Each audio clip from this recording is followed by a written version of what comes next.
Évangile de Jésus-Christ selon saint Matthieu. Les pharisiens se réunirent contre Jésus pour voir comment le faire périr. Jésus, l'ayant appris, quitta cet endroit. Beaucoup de gens le suivirent et il les guérit tous. Mais Jésus leur défendit vivement de le faire connaître. Ainsi devait s'accomplir la parole prononcée par le prophète Isaïe.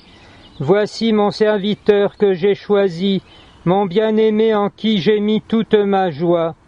Je ferai reposer sur lui mon esprit, aux nations il fera connaître le jugement. Il ne protestera pas, il ne criera pas, on n'entendra pas sa voix sur les places publiques. Il n'écrasera pas le roseau froissé, il n'éteindra pas la mèche qui faiblit, jusqu'à ce qu'il ait fait triompher le jugement.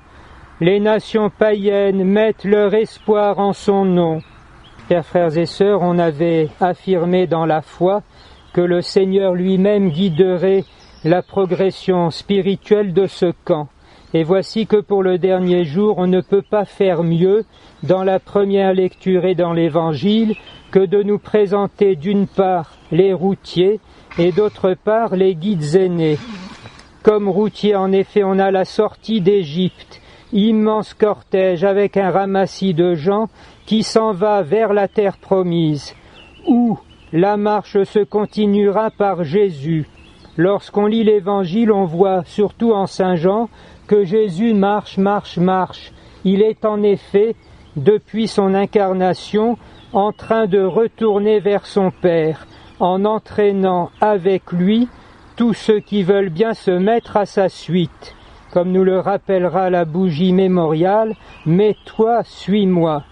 Et cette grande marche, soutenue après le Christ et en lui par la Sainte Église, s'achèvera dans la patrie, où la table eucharistique sera devenue le festin de la joie éternelle. Quant à l'Évangile, on nous dit très clairement, il ne voulait pas que son nom soit prononcé, ainsi s'accomplissait la parole du prophète. Et nous avons pour les guides aînés cette présence de Jésus caché, qui accueille, qui n'écrase pas le roseau froissé, qui n'éteint pas la mèche qui faiblit, et qui pourtant fera triompher le jugement. Finalement, le message spirituel de ce camp est donc archi simple et complètement évident. Dieu est avec nous.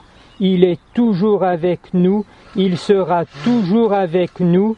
Et nous avons simplement à vivre dans la simplicité et la réalité de cette présence très sainte, qui, comme on l'a vu, ne nous empêche pas de mener nos activités et de vivre notre vie, mais au contraire leur confère, instant après instant, un poids d'éternité.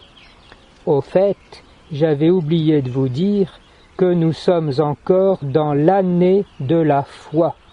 Il faut seulement croire qu'il en est ainsi, car les choses sont bien comme cela.